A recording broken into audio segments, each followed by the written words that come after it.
Voilà, donc dans toutes les parties du monde, il y a environ un contact, plus d'un contact par semaine.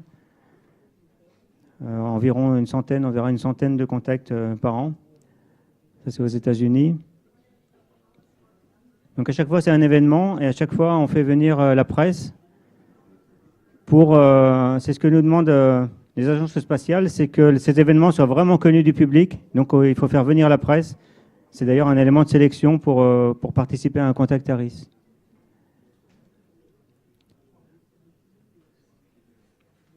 Donc là, par exemple, France 3 est toujours venu à nos événements. Non, c'était en 2013. En fait, c'est un vieux PowerPoint que j'ai pris. Il n'est pas trop à jour. Voilà, on recycle. Donc voilà, la presse est toujours là pour relater au public. Ça fait toujours plaisir de voir un peu l'espace dans les écoles. Voilà, alors comment ça marche, ARIS? Donc c'est une organisation qui date de l'an 2000, depuis le lancement de l'ISS, après la station Mir, qui relie en fait. Donc ARIS International est en contact avec les agences spatiales, sachant qu'il y a des membres d'ARIS qui travaillent à la NASA. Et donc ARIS est constitué en plusieurs sections dans le monde. ARIS États-Unis, Canada, Europe, ARIS Russie, ARIS Japon. Et donc Sylvain vous parlera de la partie française qui est en fait un groupe de bénévoles en France qui reporte à ARIS Europe. Alors l'école est au centre. L'école peut se mettre des fois en relation directement avec l'ESA, avec le Radio Club qui est proche, avec ARIS. Voilà, donc en fait, on relie l'école à l'agence spatiale et aux radioamateurs qui feront le contact, forcément. Donc, l'organisation d'ARIS Europe, il y a un président, un comité technique dont d'ailleurs Jean-Pierre en fait partie. Et puis, il y a un comité de sélection. Et puis, des menteurs. Voilà, des mentors qui font en sorte que tout se passe bien. Donc, quelques chiffres sur ARIS. Le premier contact en l'an 2000, il y avait le premier module de l'ISS habité. En 2016, on a célébré le 1000e contact ARIS. Donc aujourd'hui, on en est, du moins il y a 2 jours, à 1157. En moyenne, ARIS fait 80 contacts par an, dont 40% sont faits par des stations radioamateurs distantes. C'est-à-dire que l'école n'est pas toujours en contact avec, n'est pas toujours en vue directe avec la station spatiale, où ça peut être des événements où l'heure est vraiment imposée et la station n'est pas au-dessus de notre tête. Donc il y a 11 stations télébridge autour du globe, des bénévoles qui ont une station radio reliée au téléphone. Donc ils peuvent être en contact avec une salle de conférence dans le monde. Ça veut dire qu'on peut faire un contact ARIS dans une grande pièce avec un téléphone, être en contact avec l'astronaute, et tout ça passe par une station radio amateur. Donc il y en a une aux États-Unis, en Californie, il y en a une en Belgique, il y en a une à Hawaï, il y en a une en Argentine, en Italie, en Australie, il y en a 2, etc. Donc ils couvrent un peu tout le globe. Donc au total, le nombre de pays qui ont participé, c'est quand même pas mal, 65 pays différents. C'est-à-dire que des fois, il y a des pays rares. Je ne sais plus quels sont les derniers pays. En France, on a fait un gros record l'année dernière avec Thomas Pesquet, donc on est arrivé à 48 contacts en France. En fait, 49 parce qu'on compte la Guyane française. 75 mentors dans le monde. 2 stations radio embarquées, une à l'avant, une à l'arrière de l'ISS, et une station de télévision numérique, dont Jean-Pierre vous parlera tout à l'heure. Donc ARIS, quelques statistiques que j'ai prises sur les sites. En 2000, le bleu clair, c'est l'Europe, en bas. Donc l'Europe est toujours majoritaire, apparemment, par rapport aux USA en gris en haut. 2017, il y a beaucoup d'astronautes européens. Thomas Pesquet, l'astronaute allemand, j'ai oublié son prénom. Alexander Gerdt. Et puis 2 astronautes italiens, Paolo Nespoli. Samantha Cristoforetti et encore un autre, Luca Parmitano. Voilà, donc ça c'est les succès de Thomas Pesquet. Donc on avait 15 événements inscrits et qu'on a tous réussi. Donc on les a suivis pendant 6 mois. Christophe, Simon vous en parlera. Voilà, comment s'inscrire. Donc ça a un peu changé. Jusqu'en 2015, il fallait s'inscrire sur liste d'attente et on attendait des fois 1 an et demi, 2 ans. Et puis l'Europe a eu trop de succès et on devait attendre jusqu'à 3 ans. 3 ans de liste d'attente pour une école élémentaire. Des élèves de CM1 passent en CM2, CM2 passent en 6e. Passent leur bac, oui. Donc Harris Europe a dû trouver une autre méthode. Cette méthode, c'est de faire une fenêtre d'ouverture, une fenêtre d'inscription 2 fois par an. Donc là, elle est ouverte de février à mars. Si vous voulez vous inscrire, vous avez jusqu'à fin mars. Et vous avez une chance de passer dans 1 an, si le dossier est accepté. Donc on a ce système-là depuis Thomas Pesquet. Et là, on a 3 écoles françaises qui ont posé candidature. 2 ont été retenues pour 2019. Donc, une fois que le dossier est accepté, c'est le champagne quand même, et le travail, parce qu'il va falloir travailler avec l'école, faire des activités pédagogiques, intéresser les élèves à l'espace et leur faire préparer une liste de 20 questions qui seront envoyées donc à l'astronaute. Donc dans les 3 mois, le dernier mois, on sait à peu près les créneaux, on a des propositions de créneaux, et puis après ça va très vite. On choisit le passage, puisque l'ISS passe forcément. On peut avoir 3 orbites successives à 1h30 d'intervalle. Après, ça dépend il faut que les astronautes soient dans leurs horaires de travail, c'est surtout ça en fait. Donc des fois, on voulait faire un passage la nuit, mais non, c'est pas possible. Il faut que les astronautes soient dans leur créneau de travail. Voilà, puis le jour J arrive et ensuite un petit compte rendu quand même pour les statistiques. Alors, il y a un site internet qui résume les écoles en attente. Donc en France, en bas, il y en a 2. Collège F5 KEM, Collège Léonce à Sarlat, voilà. Sarlat et puis un autre à Troyes. Voilà, il y a 2 écoles françaises en attente. Alors, techniquement, comment ça se passe? Donc voilà la station spatiale. Vous la connaissez tous. L'avant se trouve en haut, là-bas, avec le Columbus à droite et le Kibo à gauche. Le module russe, tout en bas de l'image, avec le Progress qui pousse, le Zarya, ou le module de vie russe. Ce que je vais faire... non, c'est bon.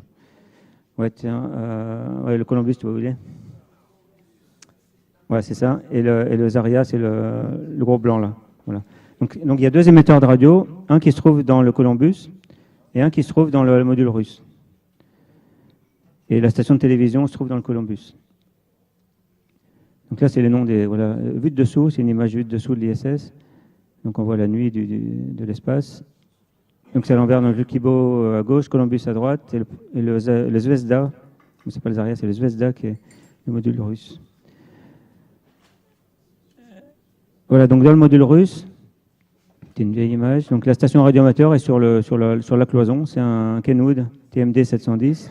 Donc un émetteur VHF de 25 watts qui donne de très bons résultats. Surtout qu'il y a 4 antennes qui ont été posées à l'époque. Alors là, on voit l'équipement qui doit être qualifié espace.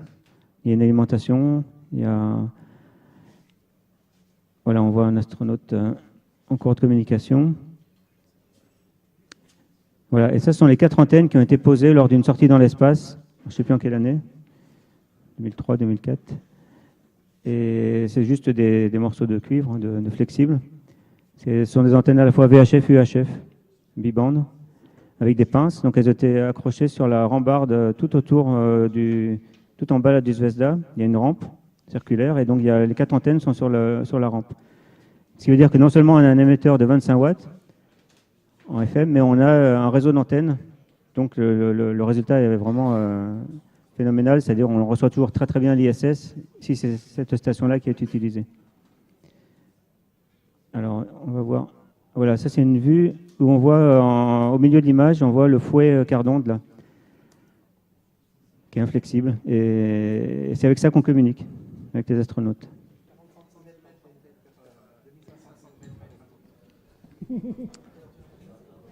Voilà. Donc là, on la voit aussi un peu en haut de l'image, là, avec un Soyuz en approche. Et on voit peut-être la deuxième plus bas, non, je ne vois pas.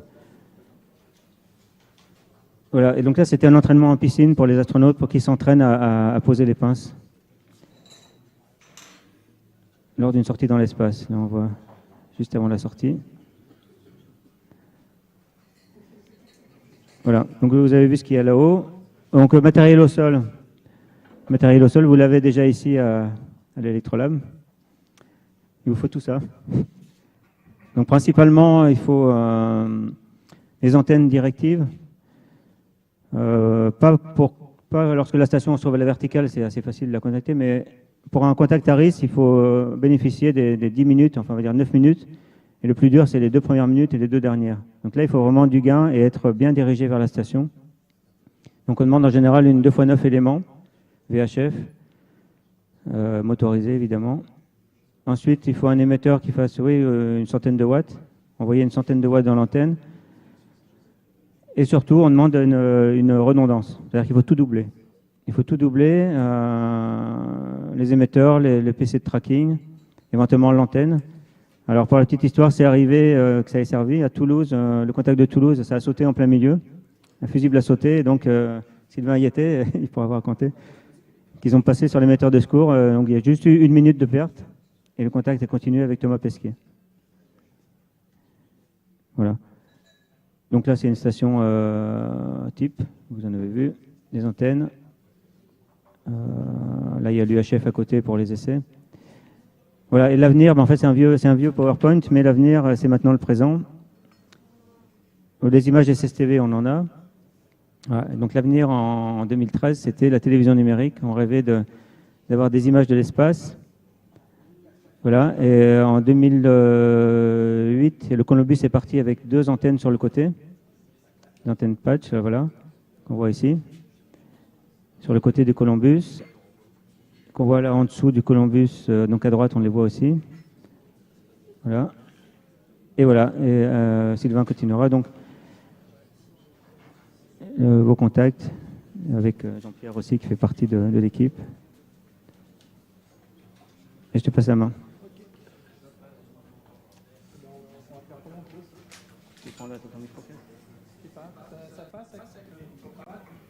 Non? Oui, 1, 2, 3? Non? Non? Non? Bon, on va faire celui-là. Oui, ben, je vais y aller comme ça.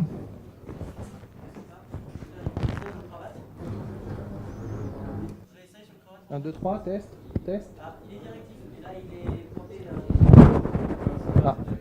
Ah, ben voilà. C'est mieux? Est-ce que tu m'entends mieux? Ah, tout le monde m'entend. Je vais pouvoir dire des bêtises.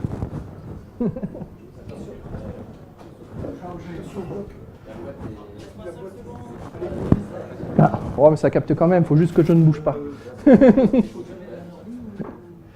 Donc pour la continuité de ce que vient de vous présenter Joseph, je vais vous parler du rôle d'ARISS pour la mission de Thomas Pesquet.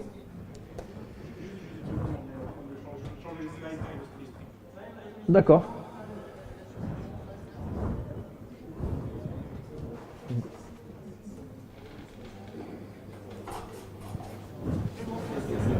Ok, donc maintenant qu'on a l'image, comme vous le savez tous, on a eu un Français dans l'espace l'année dernière, ce qui était assez exceptionnel vu que ce n'était pas arrivé depuis 2008 avec Léopold Ehartz. Et dans ce contexte, donc, la mission de Thomas Pesquet, la fameuse mission Proxima, Thomas Pesquet qui a été sélectionné en 2009 pour une mission de longue durée, donc en 2016-2017. Donc dès le mois de novembre 2015 où l'annonce a été faite de la mission, les volontaires autour d'ARISS se sont mobilisés en disant que bon, il y avait un gros potentiel en termes de médiatisation, de communication au niveau des radioamateurs par rapport au pays. Et il nous a paru nécessaire de se constituer dans un groupe de travail ARISS, interassociatif, Interassociatif, pourquoi? Parce que ARIS est porté par les associations de l'IARU au plan international et les associations AMSAT de l'autre côté. l'IARU pour la coordination internationale et AMSAT pour tout ce qui est travail des radioamateurs par satellite. Donc je vais un petit peu plus vite pour rattraper un peu de temps. Oula, j'ai de l'écho. Le groupe initial, donc, c'était composé de Jean-Pierre, FCDZP, qui est à côté de moi, Joseph qui vient de parler, Christophe qui se cache je ne sais plus où, et moi-même. Et depuis septembre, on a F4ZO, Mathieu, qui nous a rejoint, qui avait également conduit un projet là, sur Belém dans le 61. Donc l'histoire commence réellement donc, en décembre 2015, où on s'est rapproché du CNES et de l'ESA, avec qui on a déjà quelques rapports autour de ces projets ARIS. Parce que comme l'a expliqué Joseph aussi tout à l'heure, c'est aussi un projet pédagogique au niveau des écoles, c'est-à-dire qu'il n'y a pas que le contact radioamateur, il y a aussi toute une démarche de transmission scientifique qui doit être faite avec les élèves. Et les radioamateurs, au-delà du contact et de la technique qu'ils apportent, ils apportent aussi une petite connaissance, une petite expérience de la radio pour que les enfants sachent qui sont les radioamateurs, qu'est-ce qu'ils peuvent faire, qu'est-ce qu'ils ne peuvent pas faire. Et bien sûr, c'est adapté à chaque niveau. On ne fera pas le même travail avec des enfants qui sont en école primaire qu'avec des collégiens ou des lycéens. D'ailleurs, ils ne se posent pas les mêmes questions. Dans le premier gros travail qui a été fait, ça a été d'essayer d'obtenir un indicatif pour Thomas, parce que dans le cursus qu'ils suivent au niveau de la NASA, on leur fait passer une licence de radioamateur, mais c'est une licence américaine et il n'y a pas d'équivalence en France. Donc du coup, on a essayé de faire des démarches pour obtenir cette équivalence, ça n'a pas été possible. Et suite à une réunion qui a eu lieu avec toutes les associations, le choix a été porté d'avoir un indicatif pour la station spatiale, comme ça se faisait dans d'autres pays. Donc du coup, on a obtenu l'indicatif FX0ISS. Donc là, je souligne que c'est Lucien qui a fait cette démarche en tant que président du REF et aussi membre de l'AMSAT. Nous, on était surtout préoccupés de préparer tous les dossiers de candidature pour les écoles qui allaient vouloir tenter l'aventure. Et l'indicatif a été attribué officiellement au mois d'avril 2016. Donc, comme détenteur officiel de la licence, c'est l'Agence spatiale européenne, qui en quelque part est propriétaire du module Columbus dans l'espace. Et c'est donc notre ami Lucien qui est titulaire de l'indicatif. Une petite précision, parce qu'il y a eu pas mal de polémiques à l'époque, c'était que FX est bien le préfixe attribué à des stations satellites radioamateurs, habitées ou non, et le chiffre 0 n'a absolument aucun rapport avec la classe d'émission radioamateur comme on les connaît sur Terre. Et pour l'anecdote, par exemple, Léopold Deshardt avait utilisé en son temps FX0STD, ST qui correspondait aux missions STS de la navette spatiale, et D parce que c'était le 4e radioamateur à avoir un indicatif de ce type à l'époque, en 2008. Donc, dans la continuité du parcours, on a assisté 16 équipes françaises pour préparer leur dossier de candidature. Lorsqu'on est arrivé à la fin de la période de candidature, il y a eu 58 dossiers européens déposés, dont 27 français. Il y avait des écoles qui n'étaient pas passées par le groupe ARIS France, soit par méconnaissance, soit par choix personnel. Et du coup, il y a eu un travail de fait avec le groupe ARIS Europe, pour avoir un maximum de contacts. Comme je l'ai mentionné tout à l'heure, lorsqu'on a un spationaute de la nationalité du pays, on bénéficie d'une priorité nationale, ce qui nous permettait d'avoir un peu plus de contacts qu'un ou deux par an. Et on a obtenu 14 contacts à ce moment-là, ce qui était phénoménal par rapport au nombre réalisé en 15 ans jusqu'à présent. Donc les critères de sélection de l'époque qui avaient été retenus donc, par ARIS Europe, c'était la qualité du projet pédagogique, donc le contenu, ce qu'allaient étudier les enseignants, etc. L'implication des radioamateurs, c'est-à-dire le nombre d'interventions, ce qu'ils allaient pouvoir transmettre ou pas transmettre, la préparation, la qualité de la connaissance et de l'équipement qui pouvait être mis en œuvre. Et le deuxième critère, la médiatisation envisagée, parce que là aussi, les agences spatiales comptent beaucoup sur nous pour faire connaître leurs travaux. Ce genre de travail, on va dire à l'échelon local avec des écoles, permet de valoriser tout ce qui est fait aussi par les agences spatiales. Alors pas dans le même niveau que leurs projets, mais on parle d'eux et grâce à ce type de programme, on peut amener l'espace dans les écoles. Et ça est beaucoup pour eux. En juin 2016, donc on a déjà avancé de 6 mois, les résultats ont été annoncés. Donc il y avait 14 sélections. Il y avait des écoles qui étaient un petit peu entre deux, donc on a discuté avec toutes les équipes, ce qui a permis, certaines équipes ont accepté de passer en duo, voire en trio, c'est-à-dire qu'au lieu d'avoir un contact avec un créneau de 10 minutes pour une seule école, on a eu un contact pour 2 écoles ou 3 écoles, ce qui a permis de valoriser un petit peu. Je vais accélérer Christophe. Cette liste donc, a été communiquée aux agences spatiales qui ont bien joué le jeu et il y a eu plein de colis qui ont été envoyés à toutes les différentes écoles avec des autocollants, des petits livrets, des classeurs pédagogiques pour faire des expériences en classe et tout qui ont été envoyés. Et on a construit avec le REF et l'AMSAT un plan de communication de façon à valoriser au maximum cette action auprès des médias. Et donc on parle des radioamateurs pendant la mission de Thomas Pesquet. Pour nous, c'était un gros objectif. On pense l'avoir réussi pas trop mal. Le 1er juillet, on a réussi à avoir un échange avec Thomas Pesquet. Alors il était en stage à Baïkonour. On lui a présenté donc, le groupe ARIS. Nos collègues européens nous ont assistés. Et on lui a parlé avec Jean-Pierre du système MTV qui avait été utilisé par TeamPeak un petit peu avant, voir s'il était d'accord de le mettre en œuvre ou pas, et il s'est engagé à le faire à chaque fois qu'il pouvait. Il nous a aussi donné son accord pour la mise en place d'une carte QSL spéciale, que je vais vous montrer tout à l'heure. Alors la carte QSL, pour ceux qui ne savent pas, c'est une carte comme une carte postale sur laquelle on va mentionner clairement dessus que telle personne a contacté ou a écouté tel radioamateur, en l'occurrence a contacté Thomas Pesquet ou écouté Thomas Pesquet durant sa mission à bord de l'ISS. Et on a souhaité chacun une bonne chance à Thomas. En septembre, c'était la rentrée, donc c'était le début de tous les projets pédagogiques. Là, ça a été une grosse recrudescence de travail parce que du coup, tout le monde nous appelait en même temps, on veut faire ci, on veut faire là, qu'est-ce qu'on peut faire avec les enfants et tout. On a essayé d'assister tout le monde au mieux avec Joseph. On s'était un peu réparti en gros.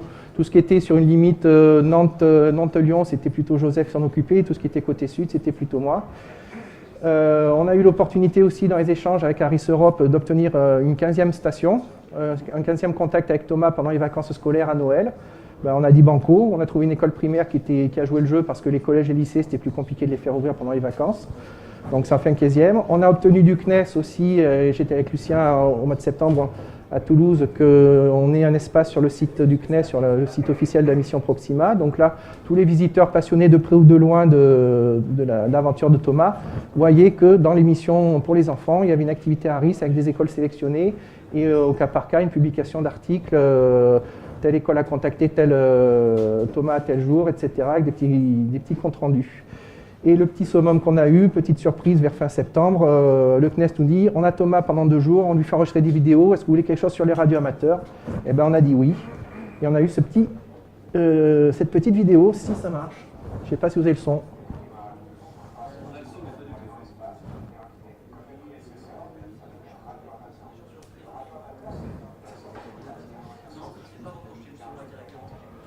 Bon.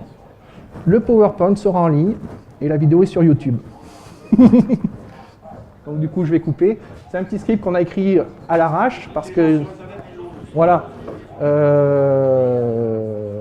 Bon, on a fait comme on a pu un petit peu en système D. Ça rend pas si mal que ça. Thomas Pesquet parle des radioamateurs. Voilà un bon truc qu'on peut utiliser dans toutes nos associations pour valoriser nos activités. Donc je continue. Hop. Donc du coup, on a eu 15 contacts plus 1, 16, qui a été géré par nous sur sa mission. Donc dans l'ordre Belle-Île-en-Mer, Saint-Malo, Toulouse, Saint-Sylvestre, Saint-Amand-les-Eaux, Alassac, Le Creusot, Monaco, qui n'est pas en France métropolitaine, mais qui a bénéficié d'un contact avec Thomas quand même en français, Châtelaillon-Plage, Boissière-Sainte-Dionysie, Ruelle-Malmaison, Saint-Georges-de-Loyapoc, exactement 3 pas l'étuvier en Guyane, sur la frontière brésilienne, Belém, Thionville et Lilleur. Et dans le cadre de ces contacts, sur les 3 premiers contacts qui ont eu lieu, le CNES a été assez satisfait, je n'irai pas jusqu'à dire impressionné par le travail qui a été fait. Et du coup, ils nous ont envoyé une équipe pour faire une petite vidéo pour présenter le projet ARIS, que je ne vous montrerai pas parce qu'on me fait signe qu'il ne reste plus beaucoup de temps. Du coup, la carte QSL qui a été réalisée, c'était dans l'esprit de faire une récompense pour tous les participants. Donc tant les enfants que les radioamateurs, que les partenaires des projets, partenaires en tant que partenaires institutionnels, partenaires des collectivités territoriales, les mairies, communautés de communes, les départements qui ont soutenu et tout. Thomas l'a validé avec les services de communication de l'ESA et du CNES, on insiste dessus parce que l'usage de leur logo est quand même réglementé. C'est Jean-Luc F1ULQ et moi-même qui avons travaillé dessus. Quand vous verrez, je vais vous la montrer après sur grand écran, c'est une QSL double avec un petit texte à l'intérieur qui présente les radioamateurs, les associations qui sont intervenues, la mission de Thomas, les agences spatiales.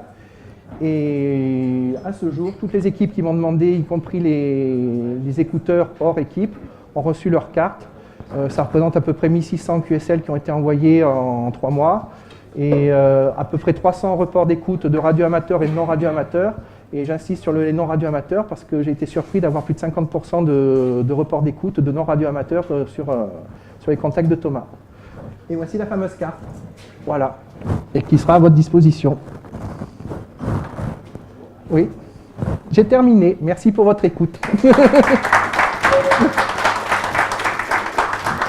On passe sur le terrain. Hop.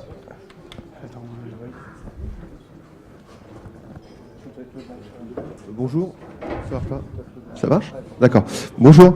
Petite question, qu'en est-il d'un planning 2018? Alors pour le premier semestre 2018, on n'a pas d'école de sélectionner parce que pendant un an, comme on avait bénéficié de la priorité avec Thomas Pesquet, on a été neutralisé. Par contre, c'est 2019, deuxième semestre 2019, on a 2 écoles validées là. Ce que Joseph a dit tout à l'heure, on a le collège de Sarlat en Dordogne et une école primaire à Troyes. Merci beaucoup. De rien. D'autres questions?